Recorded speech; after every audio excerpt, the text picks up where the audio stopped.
बदले की आग में नरेंद्र मोदी जी और उनकी पार्टी और सरकार इतनी अंधी हो गई है कि किसी प्रकार से भी कांग्रेस नेतृत्व से समेत माननीय राहुल गांधी जी से बदला लेना अब उनका एकमात्र लक्ष्य बच गया है। हुआ क्या और तथ्य क्या हैं?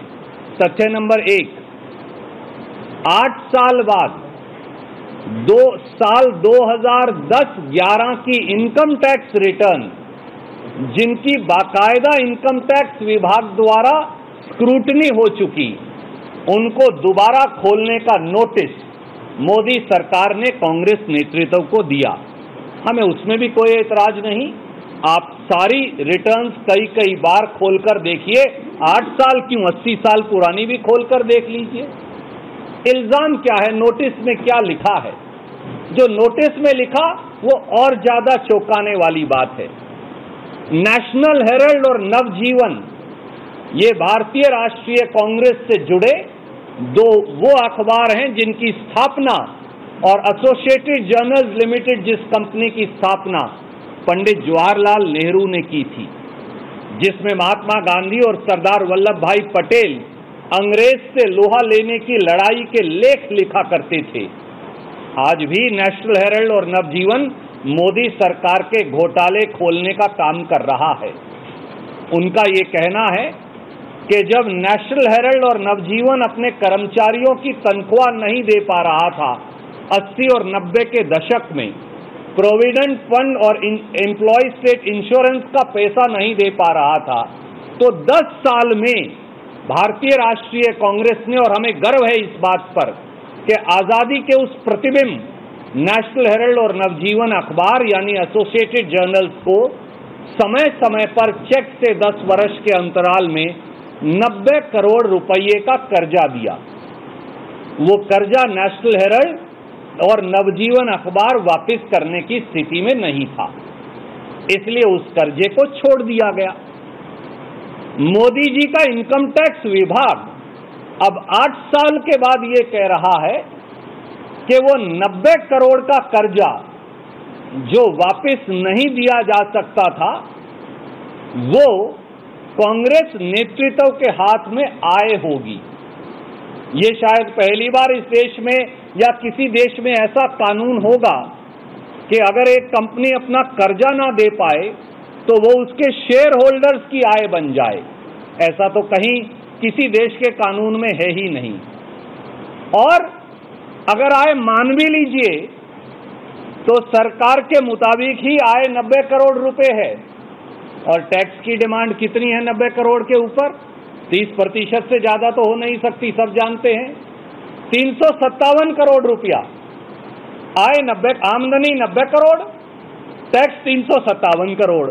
वाह मोदी जी, कमाल का न्याय और कानून निकाल कर लाए हैं। इसलिए इस बेवकूफाना और बचकाना और मूर्खतापूर्ण नोटिस को कांग्रेस नेतृत्व ने ये कहकर चुनौती दी कि बजाय इनकम टैक्स अथॉरिटीज को जाएं, क्योंकि वो प्रभावित कर दी गई हैं, कोर्ट को कहा कि 90 करोड़ की भी अगर आय हो तो भी 357 करोड़ टैक्स बनता ही नहीं। कोर्ट ने सारे मामले की जांच की और कहा क्योंकि तथ्य देखने की आवश्यकता है और रिट ज्यूरिसडिक्शन में तथ्य नहीं देखे जा सकते, आप ये सारी बातें जाकर इनकम टैक्स अथॉरिटीज के समक्ष रख सकते हैं। अगर वो नहीं सुनेंगे तो फिर आप वापिस आ सकते हैं। भारतीय जनता पार्टी को पता नहीं क्या मूर्खतापूर्ण स्वप्न आया, उठाकर इस पर भी पत्रकार गोष्ठी कर डाली। तथ्य बड़े स्पष्ट हैं। मोदी जी बदला लीजिए ना, मोदी जी प्रतिशोध की आग में धधकिए ना, मोदी जी राहुल गांधी जी से लड़िए ना, हम चुनौती देते हैं आपको, पर सामने आकर लड़िए। इनकम टैक्स की पीठ के पीछे से मत लड़िए, सामने आकर लड़ने की हिम्मत दिखाइए। क्या मामला है? 8 साल बाद आप इनकम टैक्स की रिटर्न खोलते हैं, वो भी जब 2019 का चुनाव हारने की कगार पर खड़े हैं, जब राजस्थान, मध्य प्रदेश और छत्तीसगढ़ और मिजोरम के लोगों ने ये निर्णय किया कि आपको नकार दिया जाएगा, जब महंगी सरकार को चलता करने का दिन आ गया, और वो भी कंपनी कांग्रेस के से जुड़ी हुई, अखबार कांग्रेस का आपके झूठ का पुलिंदा नेशनल हेराल्ड और नवजीवन खोल रहा है। अब आप चाहते हैं कि नेशनल हेराल्ड और नवजीवन अखबार बंद हो जाए। मोदी जी आपकी गीदड़ भक्तियों से ना नेशनल हेराल्ड लिखना बंद करेगा, ना नवजीवन लिखना बंद करेगा। ये वो अखबार हैं जिन्होंने पंडित जवाहरलाल नेहरू और महात्मा गांधी और वल्लभ भाई पटेल जी के नेतृत्व में अंग्रेज हुकूमत से लड़ाई लड़ी। मोदी सरकार क्या अंग्रेज हुकूमत से भी बड़ी जालिम है? इसलिए इन ओछे हथकंडों से कुछ होने वाला नहीं। वो झूठ के पुलिंदे जो आप पेश कर रहे हैं उनसे कुछ होने वाला नहीं। हम हर प्रकार के मामले का सामना करेंगे। कांग्रेस ने 90 करोड़ कर्ज दिया था नेशनल हेराल्ड को, हमें फक्र है क्योंकि वो आजादी की लड़ाई का प्रतिबिंब है। अगर आप उसे आय भी माने तो हमको वो भी स्वीकार करेंगे, पर 90 करोड़ आय आमदनी, 357 करोड़ टैक्स, ये कौन सा कानून है? इसलिए इन झूठ के पुलिंदों के पीछे छुपना बंद कीजिए। राहुल गांधी जी से हिम्मत है, सोनिया गांधी जी से हिम्मत है तो सामने आकर लड़िए और जवाब इस देश की जनता आपको देगी।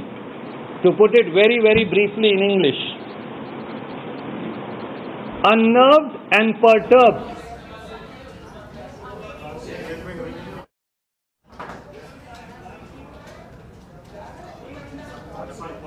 All right, now that was Congress Party's response to the press conference of the BJP saying that this was in fact, the Bandh in fact was a diversionary tactic by the Congress Party. At the backdrop of the development that happened in the High Court today, a plea of Rahul Gandhi and Sonia Gandhi against reopening of the tax assessment case has been dismissed. We are now joined by Bhavtosh and Anisha.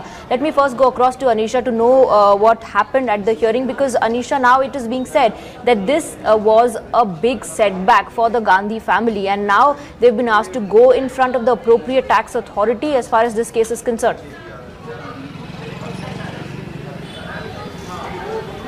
Well, yes, the Delhi High Court has very clearly said that the writ petitions filed by Rahul Gandhi, Sonia Gandhi and Oscar Fernandez, who had challenged these tax reassessment notices that had been issued to them on 31st of March this year by the Income Tax Department, have failed. The Delhi High Court very clearly said that the writ petitions are dismissed because the issues raised in the petitions have failed, and all of these issues need to be raised before the tax authorities by the Gandhis and Oscar Fernandez.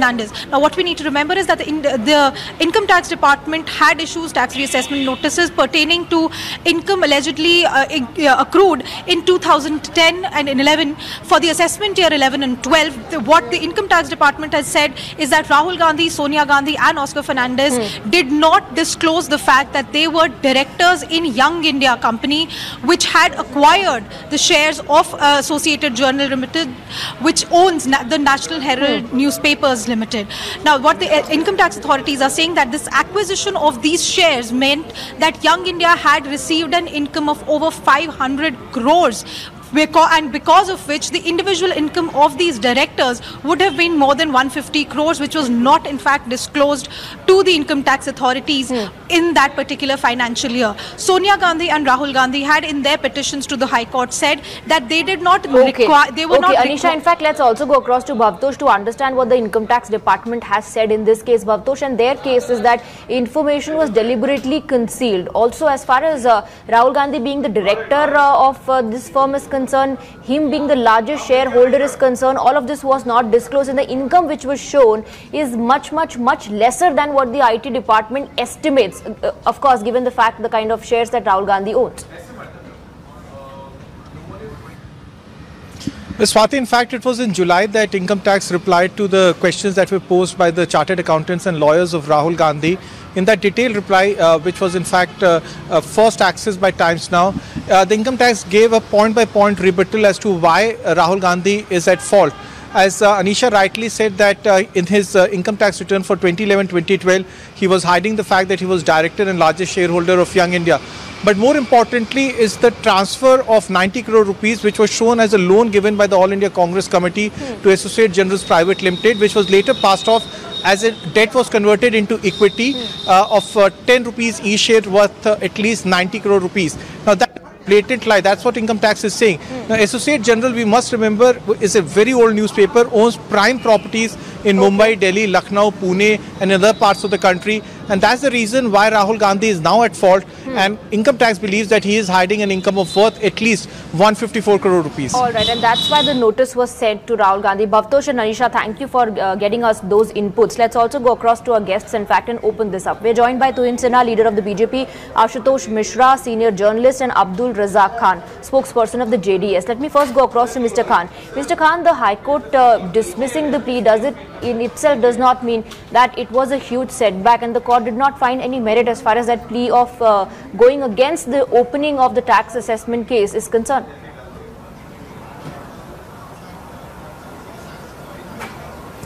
Swati, Congress party as always respects the court order. They bow down at the court, they respect the court order, let the truth prevail. You very well know, the frivolous cases of Subramaniam Swamy, which will later be dismissed like earlier. So I'm very sure even in this case, the case will be dismissed.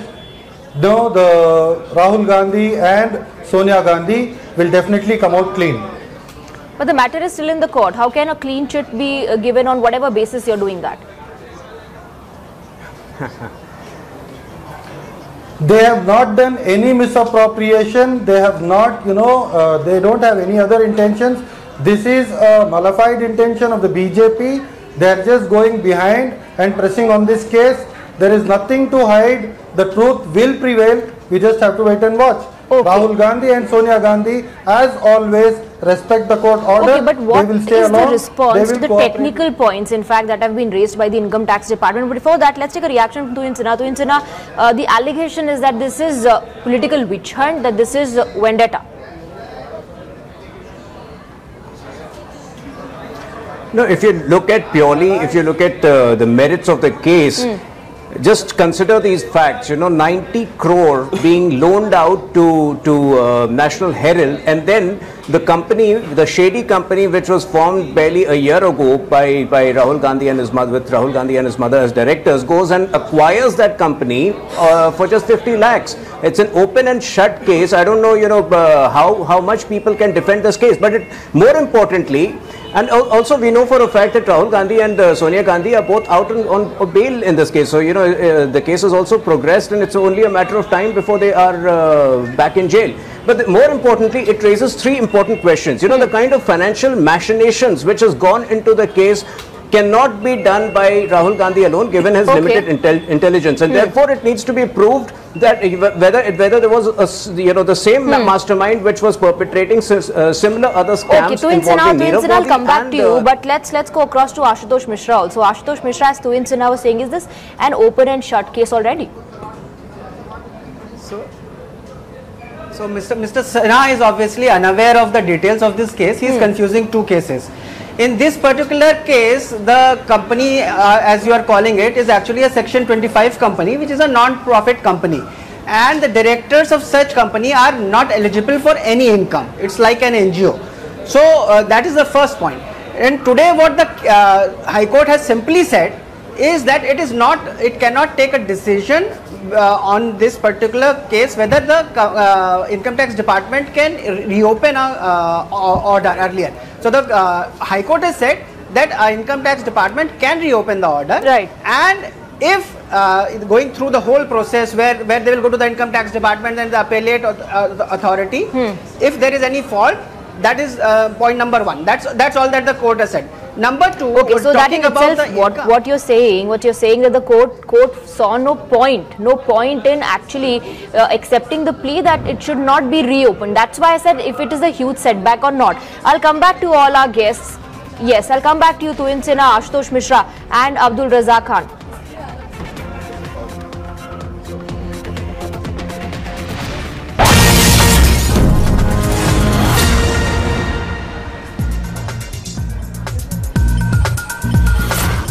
Times Now, in fact, has accessed the Delhi High Court order, and we'll share with you the details of the order. We'll also go across to our colleagues to know more about what the High Court has said. But prima facie, the High Court has dismissed the plea of the Gandhi family which was challenging the reassessment of income tax for the year 2011-12. In its order, the Delhi High Court said that the Income Tax Department has powers to reopen tax proceedings and that the petitioners can approach Income Tax Department with their grievances. So that's what the High Court has said. Let's go across to Anisha to know more about in detail about the order. Yes, Anisha, over to you. Well, the Delhi High Court has passed a 48-page order giving all details, taking into account all the arguments which were put forward by Rahul Gandhi's and Sonia Gandhi's lawyers as well as the income tax authorities. Now, what the court has concluded that in the case of Rahul Gandhi, no doubt the assessment originally completed was under Section 143(3) of the Income Tax Act, and had he disclosed in his returns or any related document about the share acquisition, the primary fact that these shares existed would have been on the record. So the court has taken note of the income tax authorities' allegation that the very fact that he had received shares of Young India was never disclosed to the income tax authority. And the court has also concluded in its judgment that the tax evasion proceedings and the investigation reports will therefore are a tangible material which seem to prima facie justify reassessment. So it is a big setback specifically for Rahul Gandhi. Absolutely. With the High Court concluding that the tax authorities were justified in reopening the assessment. All right. All right, Anisha, thank you for joining us with those details. Taking a very short break at this point in time, but our guests will continue to be with us and we'll come back to this big story.